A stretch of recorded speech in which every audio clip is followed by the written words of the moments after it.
candidates. If any of you have other questions you want to turn in to the assistants in the back, please do so. As this is going to go out to Stephen, we'll start. As a school board member, from whom will you seek advice or input in weighing key decisions? Well, I certainly talk to, I certainly frequently when it's a key decision, I seek the advice of other board members. You know, I like to kind of get a sense of, you know, how they feel about an issue and what they're thinking about and what some of the things that they're factoring into their decision. And then I think to the extent possible, certainly getting a sense, you know, in a funny sort of way from my kids. You know, some of the topics, a lot of the topics over the years, I've been able to kind of casually poll the kids and kind of get a sense of how they perceive things. But you know, a lot of it would be community members or other folks. But it is something that you do as a board member. You do spend a lot of time thinking about things between meetings, and so it's hard to say how that manifests itself in conversations.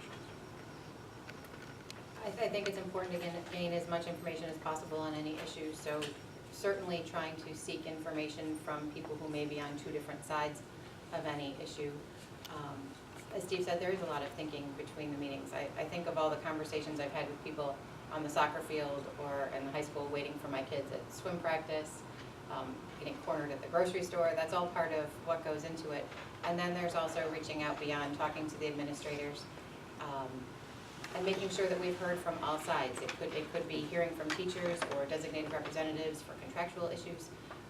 Keeping the open mind and reaching out to as many people as possible is essential. I think this goes with the last question. You have to listen. You have to listen to your other board members. You have to listen to the administrators. You have to listen to the teachers. You have to listen to the taxpayers. Those ones that don't have kids in school, you have to listen to the parents who have kids in school. And then when it's all said and done, you have to decide in your mind what you think is best for the students, because that's why we're here, to try and make up what is best for the students. So if you've listened to all the sides of the issues, and you have come in your mind and decided what at that point you think is best for the students, then I think as a board you've done a good job. And as an individual voting on that board, you've done a good job. Thank you. All good thoughts. When Judy and Terry joined the board this year, they brought an increased interest in improving communications with the public, and the rest of us were happy to participate in a brainstorming session on how we could do that.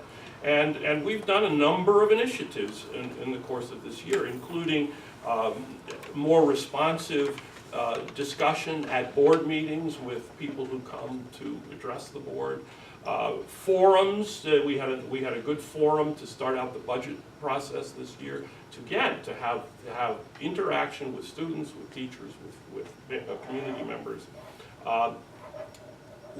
We went as board members to all the open houses this year, and we had a table at each open house, and we had an opportunity to talk to the parents one at a time. We redesigned the website to make it more user-friendly and to give more opportunity for involvement. And we discussed ways of specifically addressing parent issues on a one-on-one basis that's appropriate and that will allow the board to hear people's concerns. So I think we've really made a focus this year on this effort, and we will continue to focus on it. If I was elected to the school board, how would I make key decisions? First, as Jessica said, you talk to all the stakeholders. You talk to the parents, you talk to the teachers, you talk to the administrators, you talk to your fellow board members, your neighbors, people you meet in the grocery store, soccer club. Two, you need to talk to the experts. The experts are sometimes the administration, sometimes the experts are the teachers. Sometimes they're specific people within the administration that are experts on the topic at hand, whether it be science or math or requirements for special education. You need to become informed on the issue so that you can weigh all the pros and cons, the choices that you have. And then you sit down and talk it out with your fellow board members and work out something that you can all live with.